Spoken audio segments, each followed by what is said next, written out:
All right, welcome back, everyone. I hope everyone's had a chance to grab a quick cup of coffee or tea or whatever else you're drinking at this hour of the day.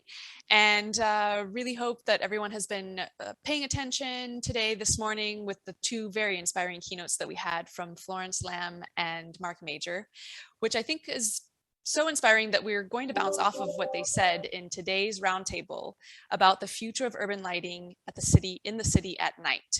We've got a great roundup of cities here. So we had the lighting designer perspective this morning, and today, right now, we'll have the perspective from the cities.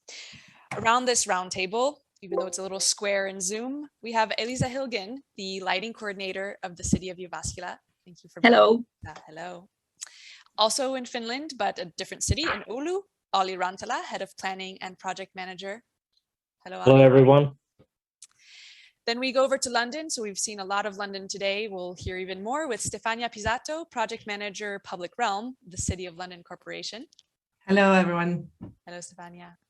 And Rick van Stefut from the City of Eindhoven, strategic advisor, creative intuition. Love your title. Thanks for being here, Rick. All right, so today the challenge that we have ahead of us is to build off of all of the things that we talked about yesterday. And so there was so much about the future of urban lighting from so many different perspectives. Yesterday, we had a roundtable about sustainability in cities and the role of lighting in that sense. And today, this roundtable, we're going to focus on the city at night, which might seem to many of you like a really large theme. And it is, and it was on purpose, because we have so much we're trying to fit into this. And the perspectives we'll have today, we hope can be different from yesterday's, but also bounce off of everything we heard yesterday. As we promised, these three roundtables, we're asking cities to think about the future of urban lighting, what the main challenges are for your cities, and then your hopes and dreams for the future. But before I ask you those questions, considering how much we learned this morning with Mark Major and Florence Lamb, I'd love to hear what you heard today from the city perspective, what resonated with you, maybe a sentence or something that you found truly inspiring, or that you're saying, oh yeah, I need to do that in my city, or maybe something you didn't agree with. Love to hear that from you three. So maybe we can start with Elisa, your feedback from this morning. Yes. First of all, two great keynotes. So there's many things I would like to mention, but I think also reflecting back to what we were talking about light levels yesterday and so on. I especially love the mention about quality over quantity. So we really need to think about the amount of light and where it's needed and why. So I think this is one of the main points I was picking up. And also everything Mark was saying about darkness and how we need to preserve it. That's also important to us in Jyväskylä.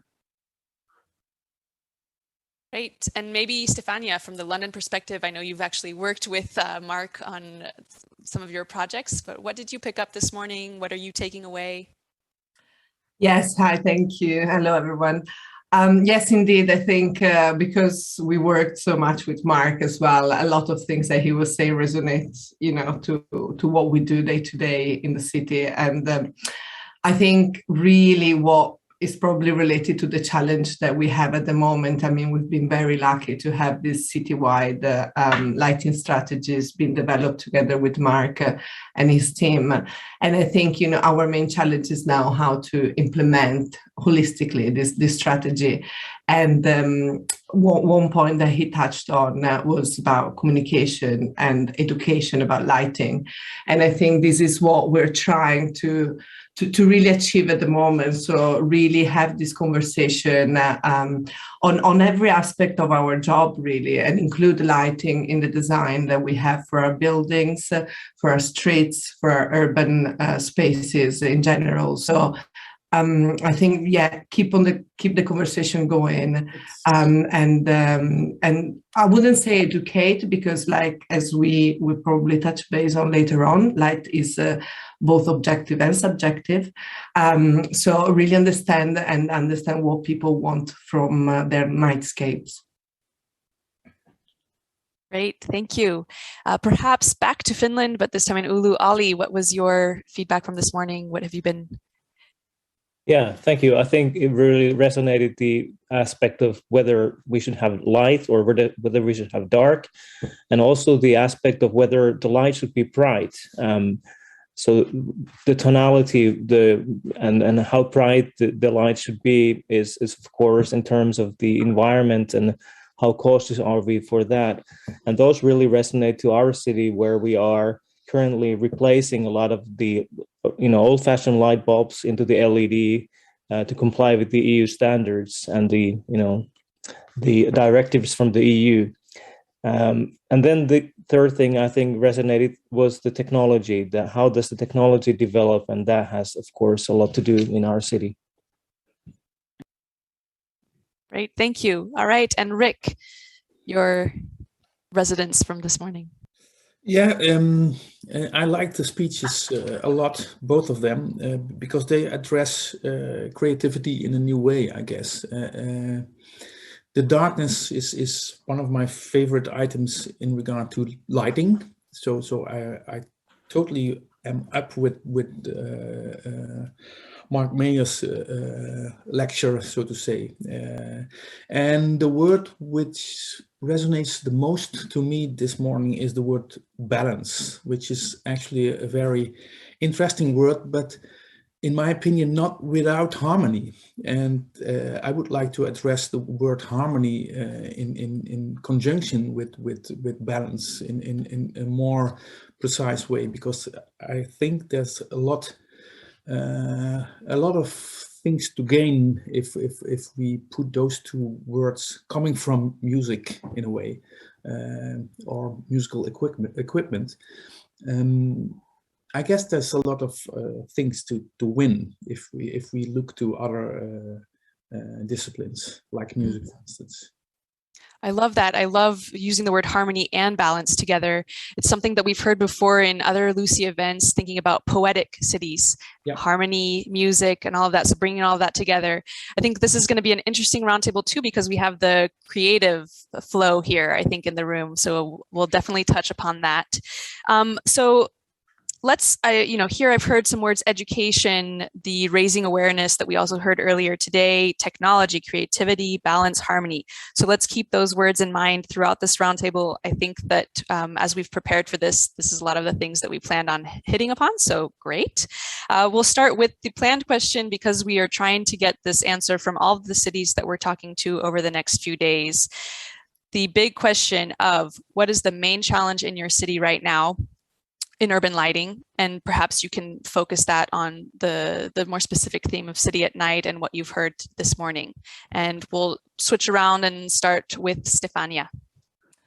Yes, thank you, Jessica. I think first of all, I didn't say that before, but I wanted to wish happy birthday to Lucy, and well done so far. It's been a great event, and I really enjoyed all of the talks and the keynote speakers as well. It was really, really good.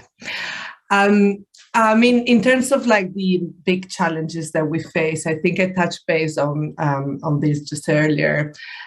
We have been very lucky that we've managed to upgrade all of our street lights to LED and incorporate also a control management system following the development of our citywide lighting strategy in 2018. Therefore, I think our challenges now are more with the implementation of the strategy objectives overall, and how to use the great technologies and tools that we have now been so lucky to implement.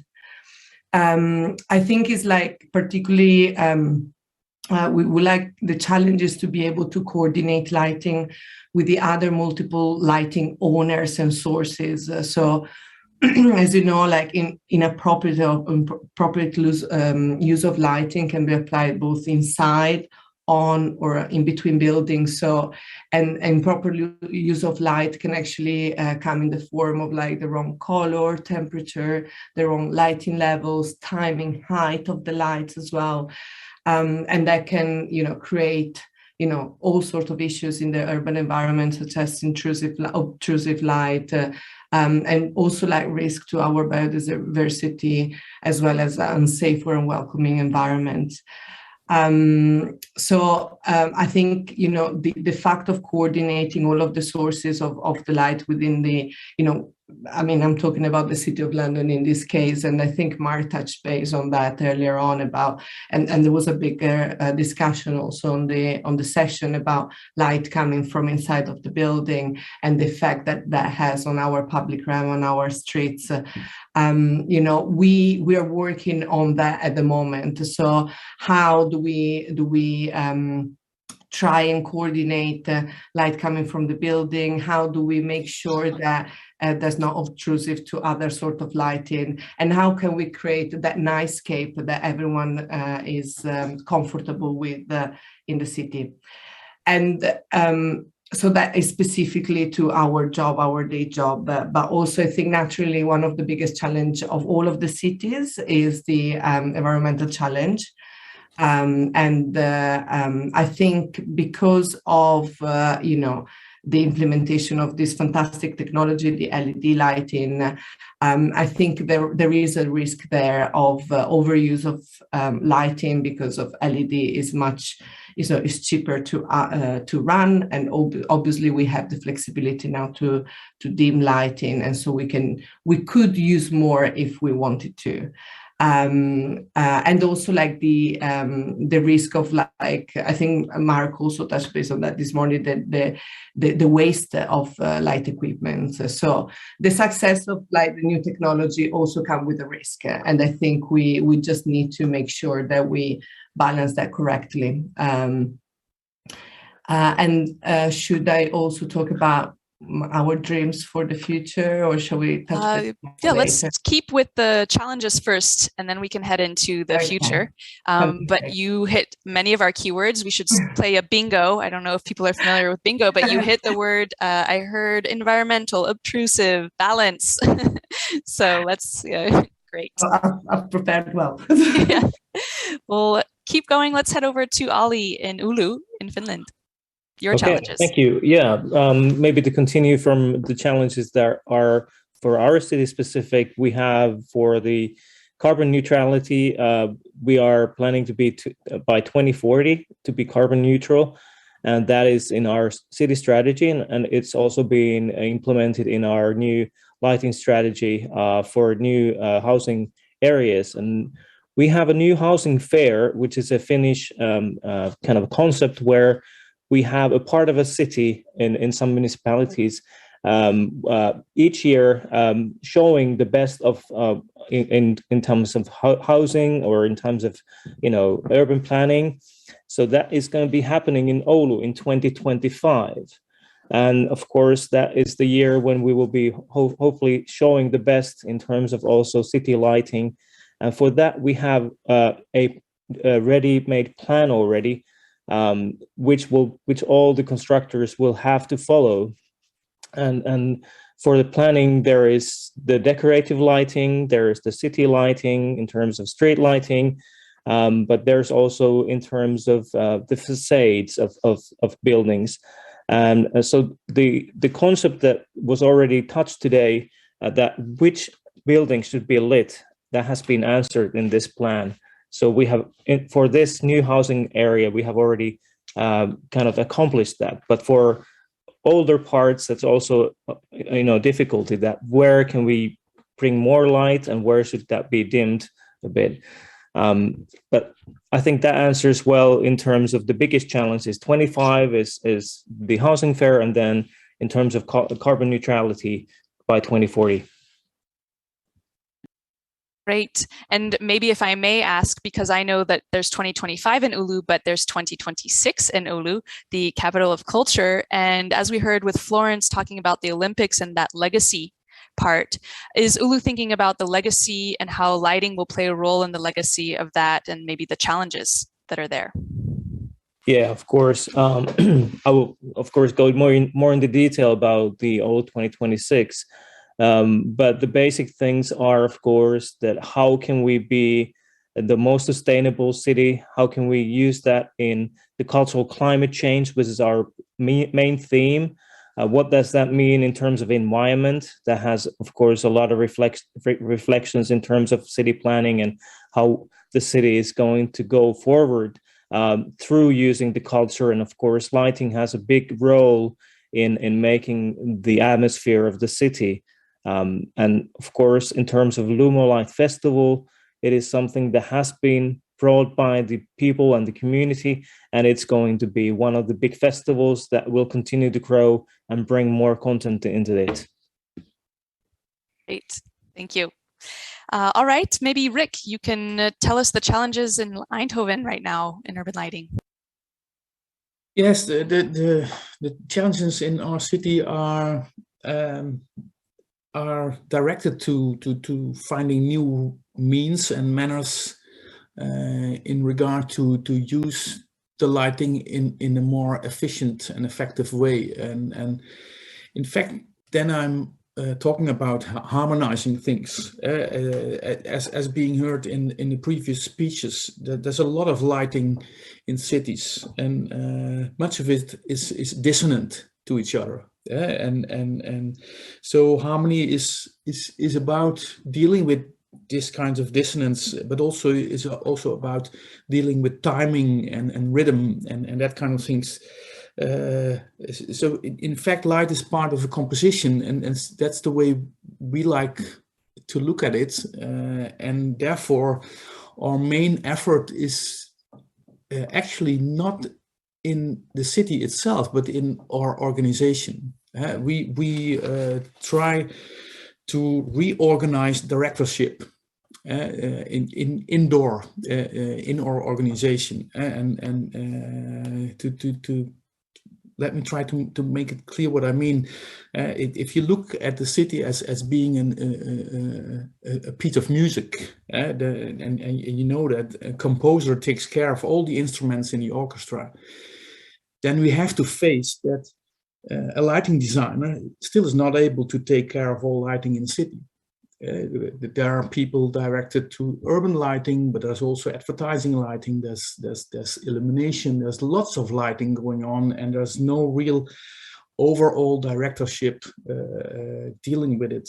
That's the harmony part I miss still in most approaches. We talk about balance between day and night, balance between less light or too much light, but we also need to start dealing with the harmony, and therefore our biggest challenge is in our own organization, not in the city outdoor, but indoor, organizing the directorship in a proper way.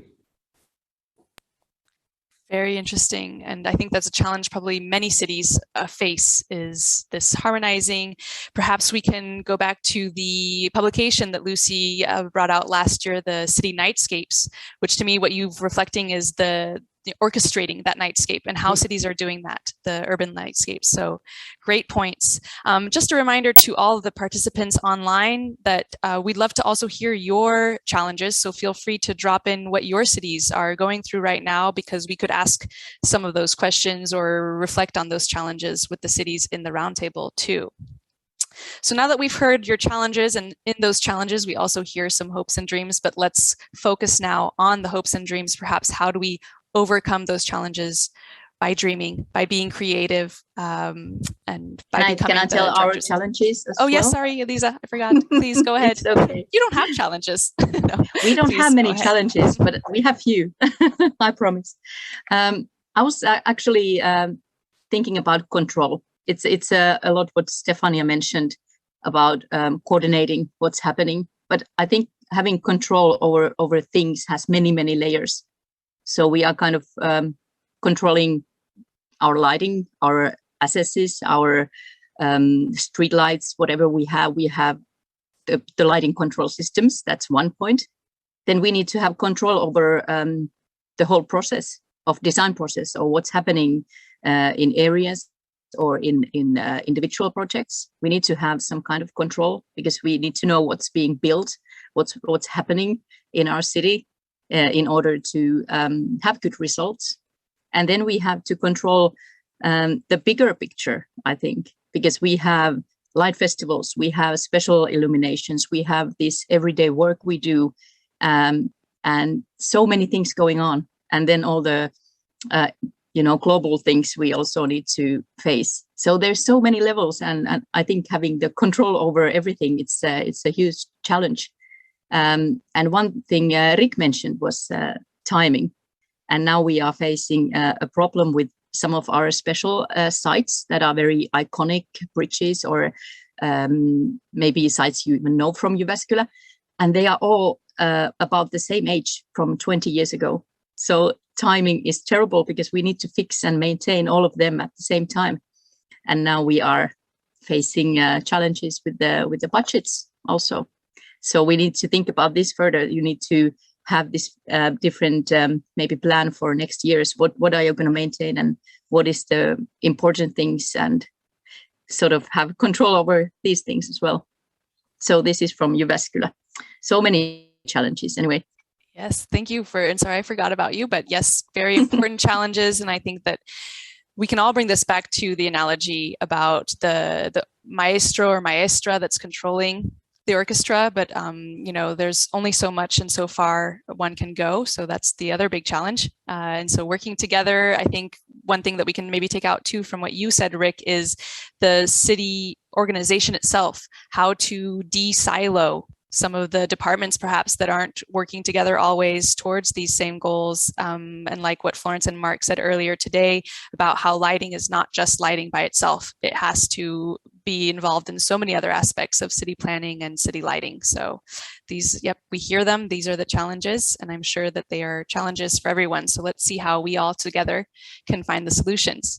And so speaking of solutions, but also perhaps, in the hopes and dreams of your cities, how can we make our cities better quality of life for the citizens through all of these ways? What are the hopes and dreams of your city? Let's start with Ollie this time. Okay, thank you. Maybe the background picture that you can see a bit, you can see people that are using cycles and they are producing electricity for that venue. And the venue that you see is actually the seashore, which was frozen. And an event was made this January called Frozen People in Oulu.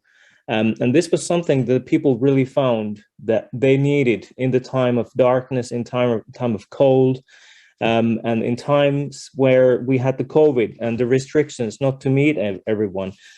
So this was one solution, that let's meet outside, let's make a festival, let's bring light, let's bring art, let's bring technology, and let's try to accomplish a kind of a mutual way where different projects can chip in their best knowledge, that what they can bring into these festivals. So they were testing different pilots for making the lighting, for video mapping in a very, very harsh environment, having a DJ, and of course the people, how can the audience, keep comfortable when it's minus 20 degrees outside in a very, very windy atmosphere. So that was a testing ground, but it was a festival that really brought the people so that they really wanted this to continue in the future years. So once we chipped in this year, there's of course a pressure that how can we continue this kind of group effort in the future?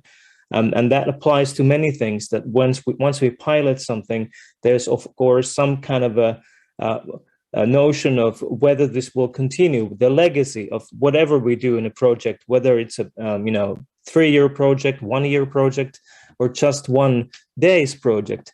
And I think these are things that are now changing the city, because the citizens are getting a bit more, I would say, aware of the things that they can also influence in the city planning. And for this, we have different metrics and different ways and instruments for the citizens to chip in what we invest in our cities.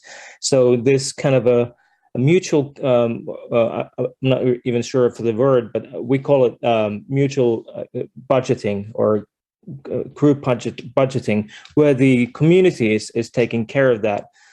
So what the community is wanting for us, for the cities to do, is sometimes totally different than what the city administrations or these silos would like to do. But now it's bringing us new ideas, and I think that's where the lighting and different ways to use the city has brought us that, okay, these are very small investments which actually increase the quality of life. And it's either a festival, it's an event, or a lighting, or a permanent installation that people are wanting, or it might be a mural that has not been lit during the year, and now there's a question that how can we do that? So we have to change our ways. The strategy that we have written may have to be written again, so that we are kind of accustomizing to the needs of the people. Great. So the bingo word there is people, people focused, and community, and listening to the citizens and how cities can do that when they're thinking about the lighting and the public lighting. So thank you for sharing that, and how interesting that you can use pilot sites to inspire and think about the future too. So I think that's really great to hear, and I'm sure other cities maybe are doing that, and we could hear from them later. Rick, the hopes and dreams of Eindhoven with harmonizing the future. Yes, there's lots of them. I would like to start with bringing in mind what Bart from Ghent said in yesterday's roundtable. He said that lighting, experiencing light is a subjective thing, which is absolutely true. But our dreams and hopes are beyond that quote. In fact, I think light has become a subjective thing in itself, because it has become an RGB asset, which is able to do lot of more things than only lighting streets or buildings. So in a way, lighting the city has become coloring the city, and maybe to think in the next step, in a way, designing has become composing in real time. The digitization of cities brings in new opportunities, also new challenges, because we can now actually bring the light at a certain moment for a certain activity at any place in a city in real time. The previous speakers also mentioned this kind of development, and that's a challenge, but that's also a dream. How can we bring the light in the best way possible, in a subjective way, not losing the collectiveness of a city, but it's done before with other digital equipment, and it must be possible to change people's lives in cities in the evening and the darker hours of the day, almost customized to yourself, and that's a dream and a challenge in the same moment. It's in fact starting a big adventure on the technological side, but also on the sociological side. What does it mean for cities? How do we fill in the dream of a happy city? Our former president famous quote: "We are trying to achieve a happy city for our citizens." So in a way, that's next step from designing into composing is my biggest dream in dealing with future lighting. Great, that's beautiful. And Elisa, did you want to jump off of that real fast, or? Sorry, no. Okay, that's okay. We're waving your hand. Wonderful. Well, I think I liked the coloring the city that you just mentioned here, and that, we're talking about composing a city. We could also talk about painting a city, perhaps with light. So using all the different creative words in how we're going to improve our cities at night. I think you also hit upon the topic of not only is light subjective, but also the way that we're using the night is changing and evolving, and so how light will need to adapt, and the subjectivity of it, and how we light our nights in different ways to face the future, to face how we're using our nights differently. So we'll talk about that in this roundtable in a little bit. So I don't want to forget Elisa this time, and I still have Stefania, I think, for your futures and hopes. So let's go to Elisa and then Stefania. Thank you. Dreams and hopes. Yeah, I think I agree with Olli a lot, because these small pilots and small things you can do with the community, that's something I really like to see happen more. And even in Lucy Network, we've been seeing a lot of examples what cities have been doing with people, and what they've been trying out, and doing night walks and doing all kind of community projects. So I think my dream is to, because Jyväskylä is quite the flexible city. I mean, the size is very convenient, and we can do a lot of fun things. I think I would like to see more of this involvement, and more pilots, and try out new things, because we see good examples, and I'm always like, I want to try that as well in Jyväskylä. So I think we need a bit more just jump in with new ideas and try them out, and have people involved. So that's my dream. Yeah, and also I think because we have a strong culture of light here, we've been doing this for over 20 years. So I think one dream could be having even children at school learning about light more. And yeah, it's a bingo word, education. So sort of bringing up all the citizens to this understanding of light, and how they see it, and have their say in projects and their own environment. So that would be my dream, being a fun and innovative city. Great, fun, innovative, and happy. I think that brings us back to happy too. And yes, let's definitely make sure that we talk about this raising awareness, education, how light can be a tool to help the citizens be aware of what lighting is in a city, and the use at night. All right, Stefania, the hopes and dreams in London. Yes, so I think it's really lovely words, and I think, you know, a happy and harmonic city is definitely like a dream that we all have, not only for lighting, but in, you know, as an urban designer myself, like, you know, harmony should is a very nice word to talk about the city environment and the urban environment. But I think, yeah, connected to our challenges in the city, I think the dream would be like that we grow communal better understanding about the importance of light for the urban environment, and recognize really that all of like stakeholders could recognize the importance of creating nightscape in our cities. The dream is to create harmony with decision makers and local community in general, because I personally think this can create a bigger impact than just, you know, a few of us like professionals talking or doing things. And yes, really raising sensitivity around the topic to advocate for better lighting. So to have both the leaderships and the people at the ground, the citizen, really involved in the conversation. So take down silos to create this coordination. And I have to say, we personally can see the light at the end of the tunnel, because we have done the exercise internally, and I could really see the improvement of through talking and education about having like a really nice conversation about how the right level of lighting could be. So I think that's very important, and we go back to the same topic of education.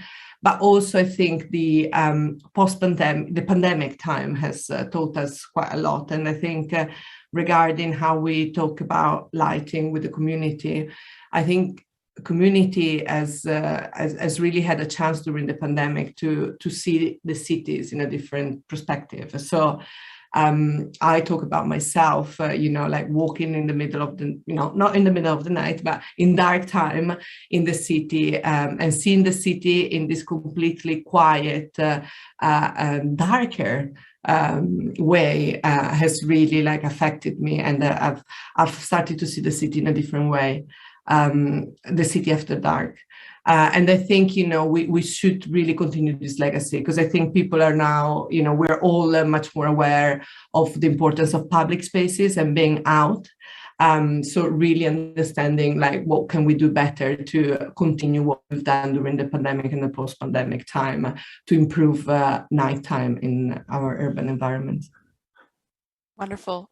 Some new keywords here that we can add to our bingo board. We've got public spaces, which are important for this conversation too, and this post-pandemic world that we're in, and how our use of the city has changed at night after this, and while we're still in it, we can say. So I think that's so important. And maybe what I'd love to hear now is, let's go in a little bit more detail, perhaps some concrete examples. For example, tomorrow we have a roundtable with elected officials, with deputy mayors. We heard earlier today from lighting designers of the importance of making sure that it's the high level decision makers that are aware of all of this too. So how do you, in your cities, build awareness not only to the community and the citizens, but also to the high level authorities? How do you find that balance? Harmonize the decision making between all of this?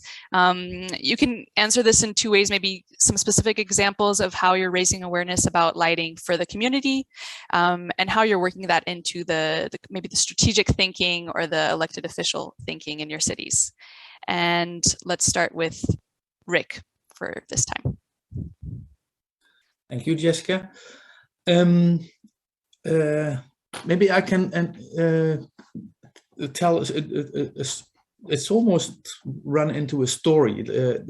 We are working hard towards a new way of lighting in the inner city, which is based on scenarios. And we are about to install this totally new equipment, which includes 5 preset scenarios. And scenarios, lighting scenarios, you should think about what you yourself brought in a painting. The Dutch landscape painters are famous for it, but also the UK painter John Constable was famous for his cloud paintings. And so these 5 preset lighting scenarios are done almost in an artistic way, not a technological lighting skills were put into work, but this more artistic approach. And of course, this has also to do with time, effort, and money. And it was very hard to convince the officials, the elected officials, of this path we are trying to go on. And so we brought in a new, it's not new, but in that scene, it seemed to be new. We asked the designers to come up with a VR augmented reality situation to convince not only ourselves, but in the end also the elected officials, because they were very skeptical about the way we want to go with these scenarios and the more artistic instead of technological approach. And also the directorship and organizing this in a proper way was part of the discussions going on, with not too much win-win for us, so to say. But as soon we invited the elected officials to take part in a VR session, they were immediately convinced. And where before we always had a very tough task to convince them of putting effort on organizing this directorship, they came up with the idea themselves without asking again. So introducing VR as a convincing instrument turned out very successful in the Eindhoven political scene. And we're still moving forward now. Great. Well, that's a good success story, and the power of, again, seeing things maybe not in real life, but even in VR can be so helpful to change people's perceptions, to better understand what things can look like and how we can. Yeah, we also learned that seeing is believing instead of believing is seeing. Believing is seeing is a more creative approach. Yep. But the political approach is more or less, we want to see it first and then we give a go. Yeah. Yep. But in this way, you can use the creativity to bring that in. So exactly. Great. Yeah. All right. Well, speaking of VR, maybe I know that in Oulu, you're using some of that. I don't know if that works in this specific question, but I would love to hear your perspective. Yeah, maybe not VR or not even augmented reality, but we have done a lot of technical innovations here in Oulu, where we have also convinced the public officials and, of course, the people in terms of where the lighting has and where it matters. For example, for us to be a city where we have year-round cycling, what we have been able to do with technology is using radars to see when the cyclists are coming to intersections. So the traffic lights are actually customizing to the flow of safety for the cyclists. So this is one way to do it, and we have also made a flow for emergency vehicles so that they have a green light whenever they need it.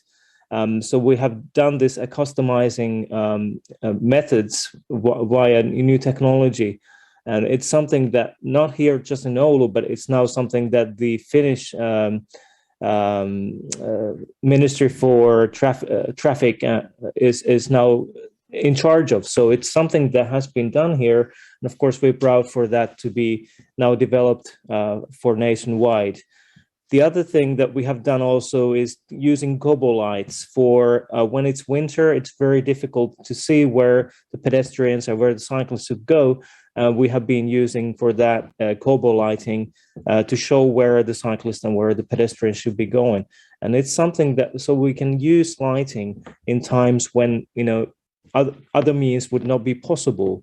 It would not be, even budget-wise sensible to be painting on snow. So we have been able to show by examples and by these success stories where lighting has a crucial role in making the city more, fun and also, of course, functionable. Great. I love adding this perspective of the changes of how we use the city mobility wise too. I know that I'm using my bike more and more to get to work, to get around. And I wish that we had that kind of gobo lighting to even designate between pedestrians and bikes, not just cars and bikes. I think there's a big issue there maybe to think about. So hopefully France, if you're listening, Lyon or other cities, that we can implement this here for the cyclists here in France too. I think the keyword I'd like to bring out from what you just said is adapting and being able to customize things based on use. I think that's so important. And again, you are using these examples to showcase what works, what can be done to the elected officials. And in your case, it went all the way to the national level. So that's really great to hear and good inspiration. Let's continue maybe in Finland and get Elisa's perspective. Thank you. And also thank you, Oulu. We've been using this gobo idea now in one of our latest projects. So we are taking your ideas and using it here. I think I would like to give you one example of how we communicate about light and our projects to upper level, not exactly to the political level, but when we are facing challenges or problems, it mainly has to do with lack of communication between the silos. So we invented this group of people that we call a light forum. And that's actually all the leaders of all the silos we have in all the departments we have in city. So we have education and culture, then we have tourism and communication, we have sports areas, all the buildings city owns and so on. So we took all the leaders of these departments and we invite them together 3 or 4 times a year. And then we discuss. We tell them what's going on, what projects we have, how is the plans going with the events, what kind of support we need from them. And then they will also tell us how is lighting, what does that have to do in their everyday job, what kind of greetings they have for us, for our lighting team, and what kind of cooperation we need more. Should we meet once a month, talk about things? So we are trying to build communication between all these silos. So I think that's been really good. Actually, we are having a second meeting tomorrow with this group, and will be great to hear what they have to say and what we can tell them about the new lighting things and new Lucy news and whatever we need to tell them.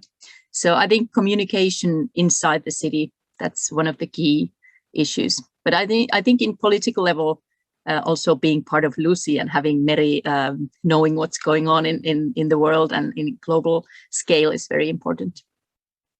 Absolutely. Thank you, Elisa. Yes, so new keywords here to add if we were playing bingo: communication, cooperation, and on all levels. I think that hits on what Rick was saying earlier too about the city organization and how a city is working together in different departments to think about lighting.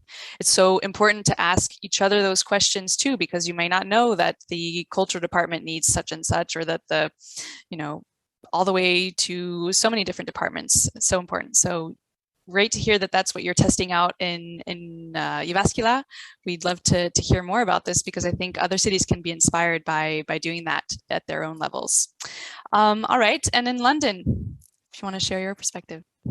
Yes, thank you, Jessica. Yes, I think connected to what Elisa just said regarding communication, we are doing something similar in the city, and I think we have seen the benefit out of it. So we have, out of the legacy of our city lighting strategy, one of the outcome was exactly to create a sort of a forum group, which we called the Street Lighting Board.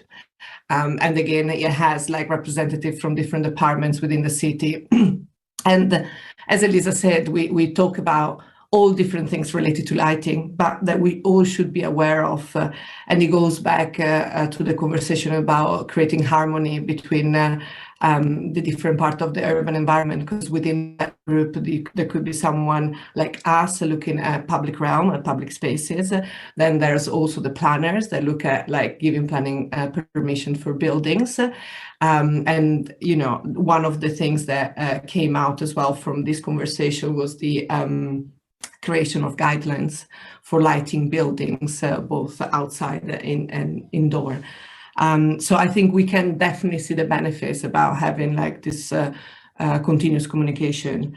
And in terms of like how the tools on how we communicate to both the politicians and our community, I think through the development of the strategic view for the city, we have done, we've not been very technological as much. We've done, basic walks, night walks, which I think were really, really useful to really get people on board about what we wanted to achieve. And you could tell that people were really getting it when we were actually showing example of bad, let's sort of like not the right level or not the right lighting for a certain environment, and what a good example of lighting is. And I could definitely see the difference. And what we also did was to use the technology to dim the light levels up and down in a certain areas, and people could just see that there was no need of using like a very strong lighting level in order to create a nice ambience in a specific urban area. And these walks we've done with politicians with our elected members, which are our councillors, and yet again that helped really telling the story and convincing them about that what we were doing were the right thing to do. I think when we talk about in a different way about our community, which, is as important as politicians, because like our politician ideally should follow what our community wants. So I think we're all humans, and I think we get affected by emotions. And I think light is a really, really powerful tool to get to someone's emotion. So I think what has been very popular in lots of cities in the last few years was the use of like light in terms of lighting event or ceremonial lighting, and I think that has really like transmitted to the community the importance of light and nightscape. So I think those tools are quite important to be continue to be used in the future. Absolutely. Well, you said just what I was going to say to bring now. We talked about elected officials, but it's so, so important, of course, to think about the community and the citizens. And so my next question was going to be how you as cities are involving your citizens and your communities in thinking about lighting and maybe better lighting, or even raising awareness at all that there is such a thing as urban lighting, because I think some people aren't even aware. So you've talked a little bit about that, Stefania. Maybe we can go back to you, Elisa. I know that Jyväskylä does a lot of work in this respect. If you want to give some examples about that. Yes, I think for our citizens, it's mainly our social media, for example. Then we do a lot of guerrilla lighting, trying to have people have the hands-on work with light. Now we are working with one of the areas with the neighborhood and young people to create this daylight public art piece, kind of. So there's always something. There's projects with the neighborhoods. There's different things that we can join.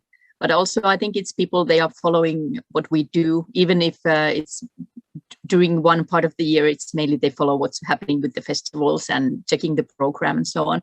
But in the meantime, in other parts of the year, we inform them about our technical projects. Now we are trying this new color temperature and go check this new pole here, the new design or something. So they follow what we do, and I think our social media is quite effective. So that's one thing. Great.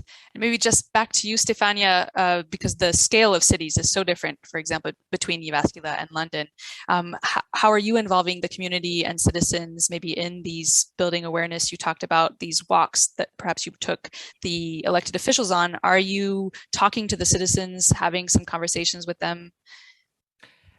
So, I mean, definitely when we developed our strategic view, we have really tried very hard to involve the community.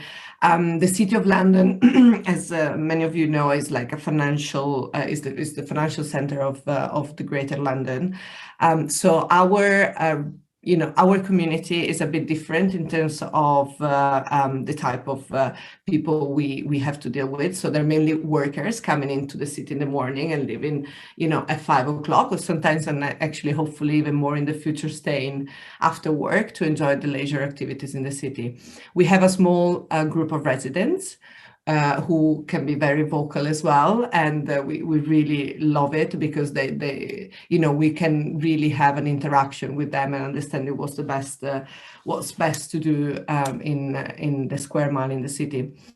I think, yes, through this development of the electric strategy, we've done public consultations. So we have actually been out in the street trying to speak to people about lighting. And I remember I was there out and about, like trying to stop people and talk about the lighting strategy, what we wanted to do. And actually, when I was going to ask the question, people would just stop. And because they've never been asked, what do they think about light, and what do they think about the lighting around them at the moment? Because in an urban environment, especially if you go to work, you're just so busy going from A to B that you don't stop and talk. And that's going back to like the opportunity that we have in the after pandemic world, that people have stopped for a bit, and they have been able to pause and look up sometimes.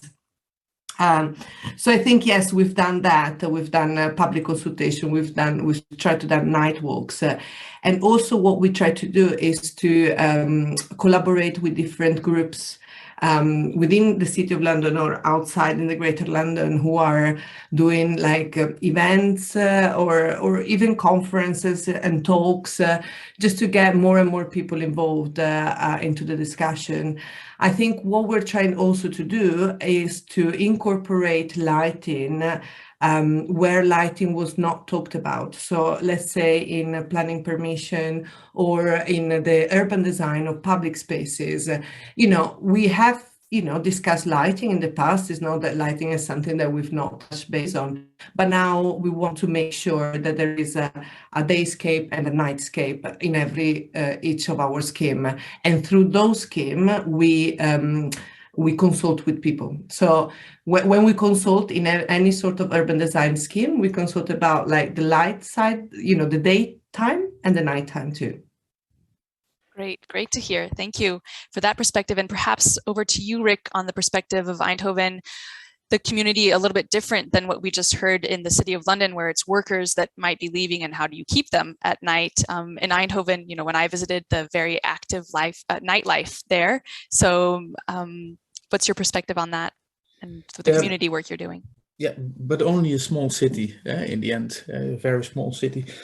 A new way of lighting your city, which we are about to start with this coloring the city, requires also new ways of involving the community, and we are not yet know what ways are going to be successful in that. What we do know is that the new lighting situation, lighting equipment offers also the possibility to tweak in real time. So instead of doing pilots and discussing them with the community or a neighborhood where it's happening, we can now do it in the open, but also in real. We install the equipment, and we can do things with it with the involvement of citizens on the spot in our own environments. And in that respect, we learn a lot of independent lighting designers we are lucky to have in our city and in our region, and their approaches. I like to mention one of the things we learned from Studio Philip Ross, which is about light sketching. It's a real life situation in which RGB luminaires are installed, and people are literally asked to take over an iPad and just sketch with lighting. And during these sessions, discussion happen very spontaneously, and questions like, how dark can you go, or how colorful we'd like to be, are addressed immediately and can be seen in real life on a real spot, their spot.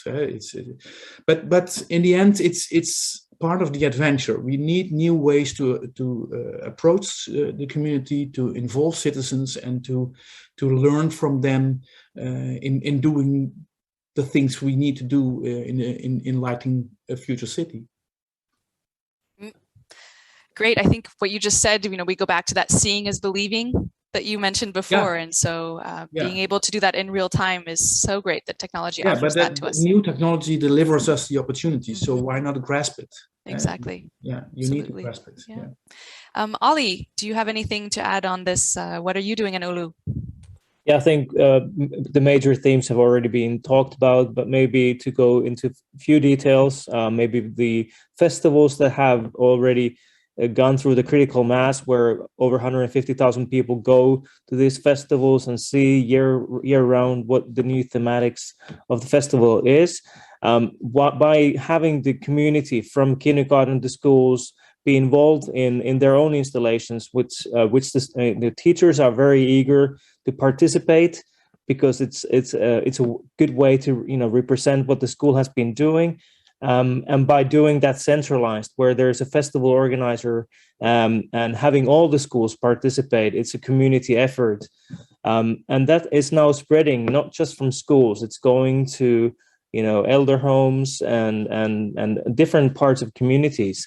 But what we've been doing is also looking into the accessibility, where if it's in a tower that doesn't have an elevator, but it has a nice installation indoors, how can we make that accessible? So we made a virtual model from that, and by Matterport, kind of what is in real estate, day-to-day things. It's not in the cities, but now what we're doing, that we be using that technology to make virtual models, and people can see, the installations nearly as it was in real life.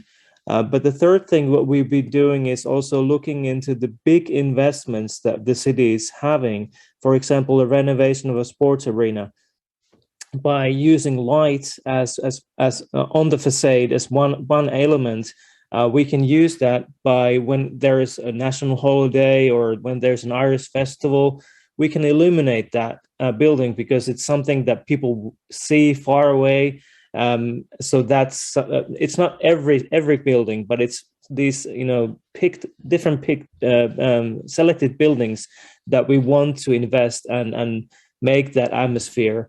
And festivals is one more example, that if there is, for example, the Greening Day, which is a year, worldwide thing that people are looking into, when there's an Irish festival, for example, that wants to have the city mayor or somebody participate, we make that so that there is something peculiar, like maybe we drill a hole in the ice and make those people there playing trumpet and have, really goofy things, and then clean that area.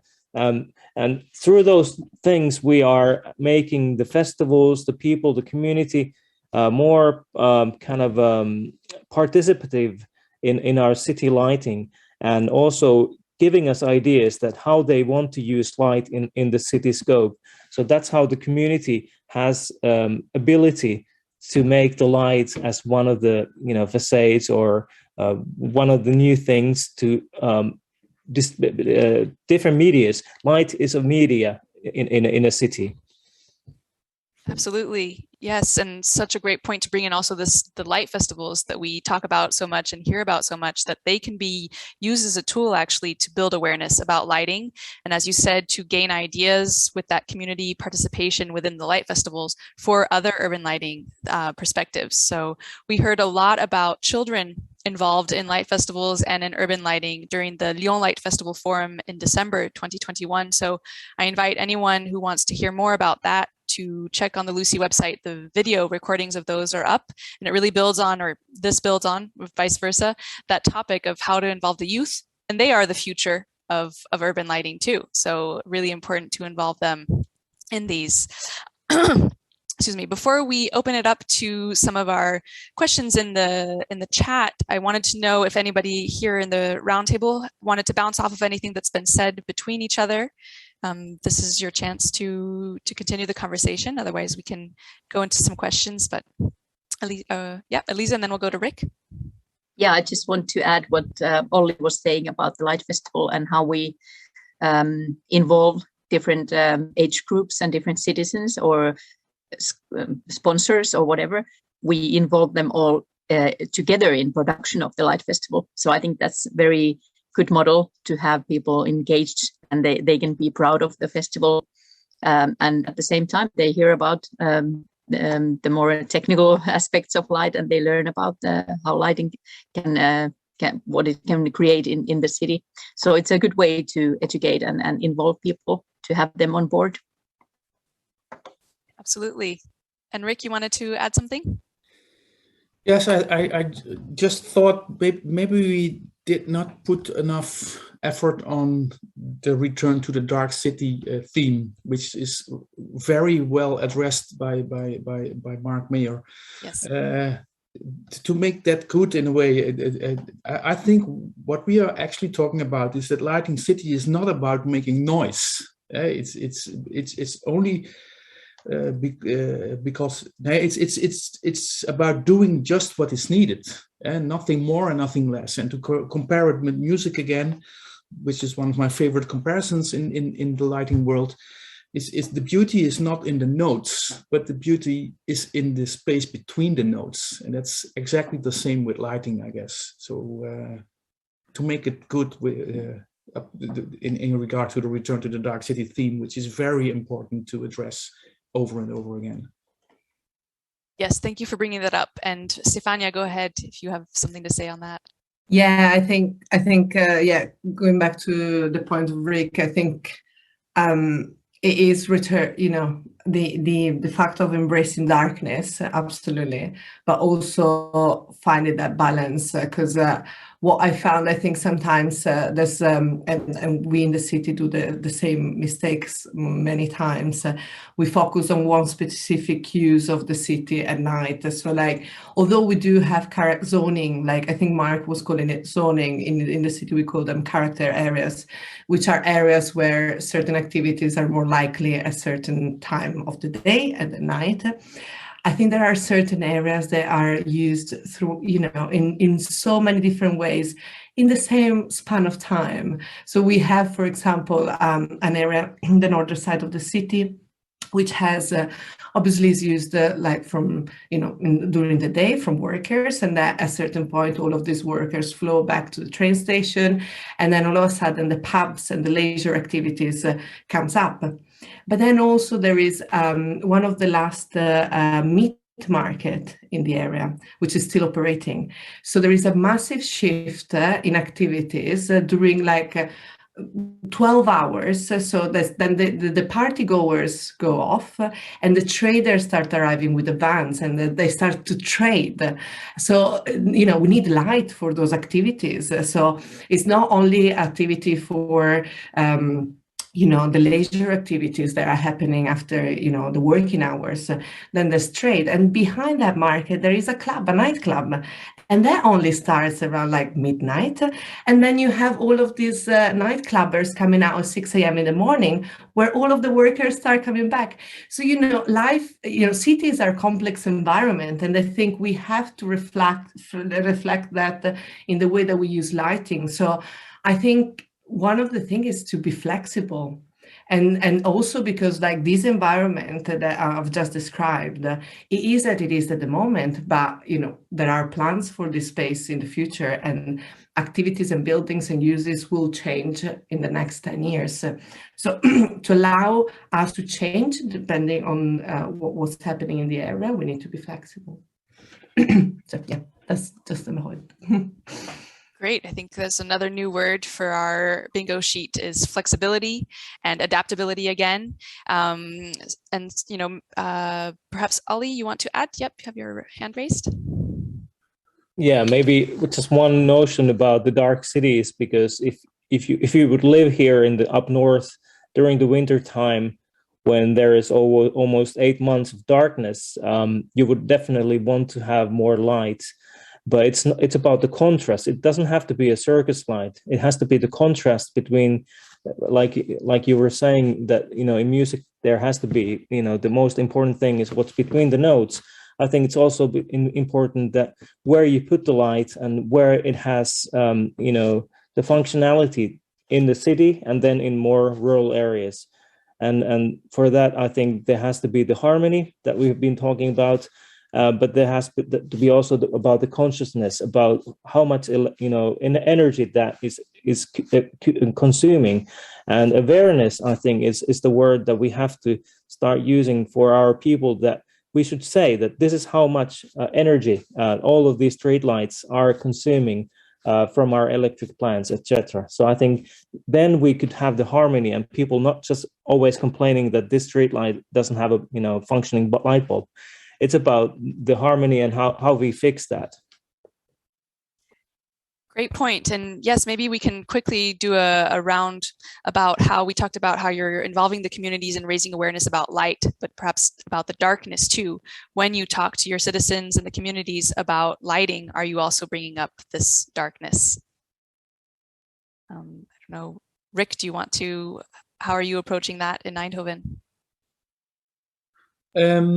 Yes, it's a difficult thing for many people, because we are brought up with the idea that darkness has something to do with feeling unsafe and insecure. So I would like to see a world in which we again learn to appreciate darkness as something which is not unsafe and which can be very comfortable even, but we also need the industry for it. The whole lighting marketing is built upon the idea of safety and security, and it's said before. You need bright lights in order to use your CCTV cameras in a way that they can act as a law. In lawsuits, so we need each other, the government, the market parties, industry, to shift the mindset from brighten up your cities into more darker cities, which eventually are the same cities in another fashion, but nonetheless not unsafe or insecure. But it's a hard thing to address to normal people, because most of the people are, I guess, saying I agree, but I do want my lights burning all night, yeah? Because even when I sleep, I want to have the safe feeling that there is a light burning in the garden. So that's a shift of mind shift, which is not easy to achieve. It's definitely a challenge. I think we're back to the word balance, finding that balance, so raising awareness, absolutely shifting the mindset. Yes, go ahead, Elisa. Yeah, I think it's good to continue from here. Obviously in Finland, and I think Olli can agree, that we grow up with darkness. For us, it's quite natural thing, and I think we in Jyväskylä we talk about it a lot. We talk about light pollution. We talk about people can have their say if there's light pollution areas, or if something is bothering them, and they are posting pictures of auroras and stars. So it's quite natural for us, and we understand the value of the darkness because we still have it and we would like to keep it. So now we are facing the time where we need to actually start maybe a bit toning down the lights and use all the dimmings and all the smart systems we have, so we don't lose it. But I have to comment on Rick about the safety issue, because this is something I think in general I disagree a bit with the common understanding of we need to illuminate more to feel safe. Because you know the saying, it's not about protecting your daughters, it's about educating your sons. So I think it's the same saying. It's not about illuminating your streets. It's the problem is deeper in society. If you are being robbed or attacked or raped, it's not about our lamps or street lights. The problem is somewhere else, and it's the drug users or whatever. So fix the problem where it actually is, not the symptoms with light. So that's again the balance. Yep. Good point. Great point, Stefania. If you want to bounce off that. Yeah, no, I couldn't agree more with Elisa, and but I think at the same time, because obviously this topic I brought to us because of things that happen, unfortunately, in our society. I think we do have a responsibility to act upon those challenges, and I think although definitely I can't agree more than lighting could solve like a societal issue as is violence and crime in this way. At the end of the day, also talking about it, even if we use light, as an excuse, still will help. So I think it is a very hot topic, as you can imagine, in London as well, in the city of London too. And what I've found very interesting is that let's talk about how we can design our streets to make them safer through different design elements, and light is one of them. We open up the discussion to different topics. So I think it's something that goes two ways. And hopefully there will be more of that, and more of like discussion about how we can feel safer, not by only imposing some tools in the urban environment, but also by talking and opening up this discussion.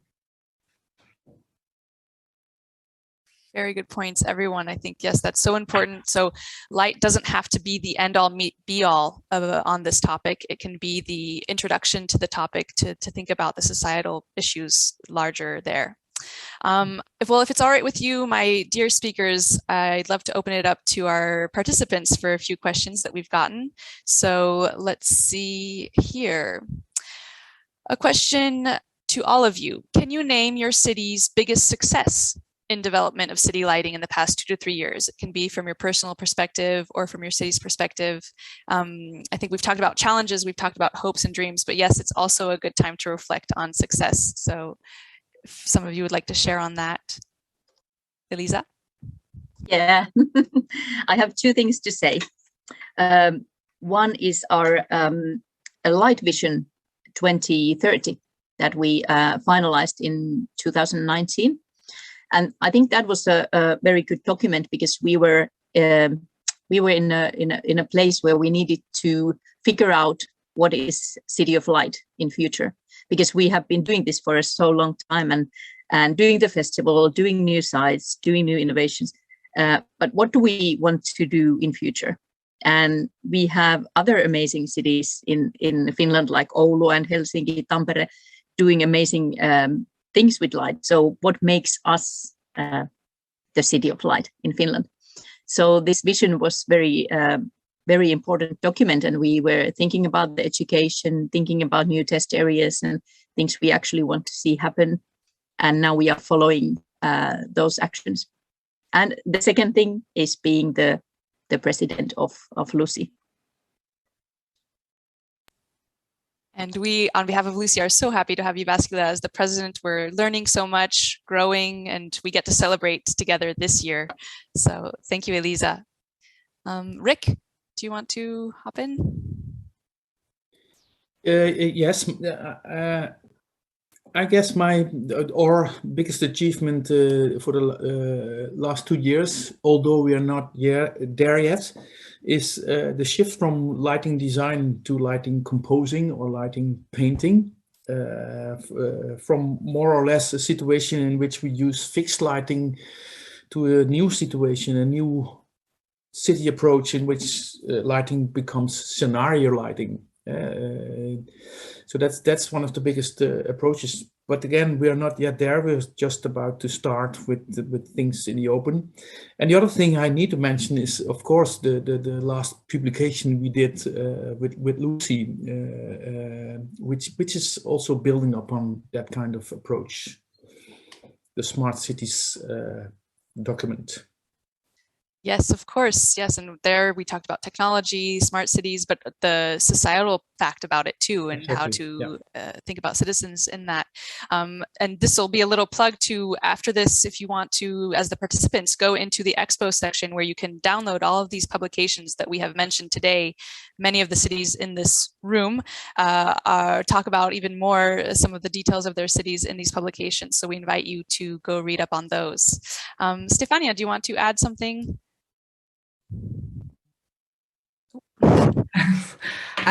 Yes, I think in terms of success, I was thinking, I think everything is related to like the latest, the last few years and how we developed this lighting strategy. We implemented the new LED, we upgraded the street lighting and created this control management system. But I think looking back, the biggest success was like the really big joint effort about, all of us working together. I think, I was involved, but I was a very little piece in these all massive schemes. And I think, our engineers, our directors, our elected members, all of the officers have put on quite a lot of work into this. So I think, the success is under the form of jointly working together towards this goal, and hopefully that will continue as a legacy.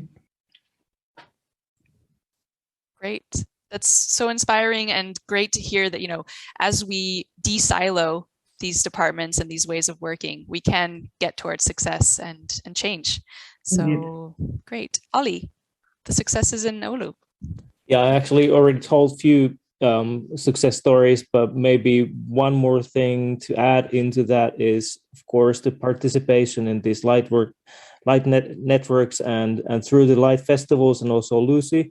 I think that has increased our awareness between different stakeholders, and we have also this kind of a network of people dealing with light from a university, from different departments in our city, as well as from different companies. So we haven't really touched that surface yet, because in our university they're doing a lot of efforts with the National Institute for Research in terms of what the new technology can bring. And we have been doing Print-Ascent, which is printed LEDs, where that can be used. And I think one of the success stories during COVID was to use a different wavelength to actually use that to debacterialize and disinfect the surfaces. So light can be used in different purposes, not just in lighting in the city, but it can bring other usages. And then the other thing I think was a success story was the implementation, of course, of these traffic lights and how we have then gone beyond that into the cycling. So it's not just for the emergency vehicles, but we are now using it for the citizens, for their purposes to increase the safety. Wonderful. It's so good to hear these bright, not too bright, stories of success from all of your cities. And I think a great point here, the word companies and manufacturers that also, Rick, you talked about. One of the great things here during this event and during the whole year and years with Lucy too, is making sure that the cities and the companies are talking together. And so I'm sure that I think we have about 70 participants here in the room today online. Many of those are private companies, manufacturers, things like that. So I hope that they are hearing what the cities are saying and vice versa, so that we can go towards a better future for our cities. We have a few more minutes, but I know that everyone is probably a little bit tired. So let me see if I have one more question. Okay, we'll do this. Do you recommend to introduce the subject of qualitative lighting design to cities that have not yet started thinking about it, but see it rather as an energy saving or infrastructure maintenance issue? It's a good question. Does anyone want to pick that up? Rick? I can try. I guess it's a matter of time for both cities not being there already. In Eindhoven, we were dimming our lighting system in last century, the 80s of 1980. We started dimming, more or less. So maybe I can say we were ahead of time. But on the other hand, I also see that energy saving and infrastructure maintenance issues, of course, they are important, but I don't know the word in English that well, but the stretch is almost out of it. So the limits are almost reached. So you need to think in different ways to use the lighting even in a more durable, sustainable way than only talking about energy saving. If the limits are almost reached, then the next step is switch all things off. But that's not what we want as cities, because lighting brings us also the comfort in the cities, and it's part of being a happy city. So you need to make the switch someday, but it's a matter of time. It's about where your limits are in the city already, I guess. Good answer. Elisa, you want to add to that? Yeah, I have this tip in mind for cities maybe doing very basic level at the moment, maybe a smaller city that doesn't know how to go forward. I think the key issue is to hire good designers, or maybe a group of designers, to come up with even a very lightweight master plan or something that is looking into analyzing the city. And as I see the lighting, it's kind of like a makeup for women or for whoever. It's kind of what you need to highlight and what you need to hide. So having a good designer checking your city and checking the main points, and then you continue from there. I think that's a good way to go, and that will lead some good quality results. Good tips from Jyväskylä. Any last additions to this? Stefania, did you want to add something here? No, I think, it's very similar to what Rick and Elisa mentioned about, I think what I found personally in the latest experiences we had, that was like to create, in order, you have to kind of work internally first. So within your organization, and to get a great vision agreed by all to start with. And then really the second step, I would say, is to convince, politicians and the leadership that will like lead and be the voice on your behalf as well. And then only then, when you have a strong background, you can go out in the public and tell them the story and tell them why is lighting so important. And there are different tools, and we talked about that earlier in the way that in which you can reach out to the community. But I think there is a sequence of way that perhaps strategically works better than other. Mm-hmm. Great. Ollie, anything to add on this topic, question? I think I have maybe a few sentences to say about participation. If you are participating with different cities or different companies or different research institutes, you can actually find a better quality of lighting because we have urban space detailing, for example, for our university, where they're doing these sketches, kind of the scenarios that we were hearing before. So you can actually see the different tonalities or different, varieties, how the city could look. So you actually make the vision of the future together with these, partners. And then the other way, I think, is also to say the cost of a light and replacing it to a different one may, if it's too bright of a light, it might be something that people are not really, feeling comfortable with. So what we've been doing is, for example, multi-metal based lightings. The manufacturers might be saying that, okay, use this instead. So, to really listen to the manufacturers and in this change, when the light technology is changing so rapidly, we have to participate and we have to listen. Great points. Well, I think that this really ends us on a good point of the vision of the future is together with our cities here in Lucy, together with the communities that the cities are serving, the elected officials, the manufacturers, everyone is involved in the vision of the future and in making that vision a reality. So thank you all for such an inspiring roundtable with so many new words that we don't usually associate with light. Harmony, I will keep that in my back pocket. Light through, painting our cities, composing our cities with light. Really wonderful to have you all here and sharing these perspectives. Thank you so much. Thank you everyone who's watching us online. Please stick around for a few more minutes for a fun quiz to wrap up the day and test your knowledge, and some fun prizes to win too. Thank you.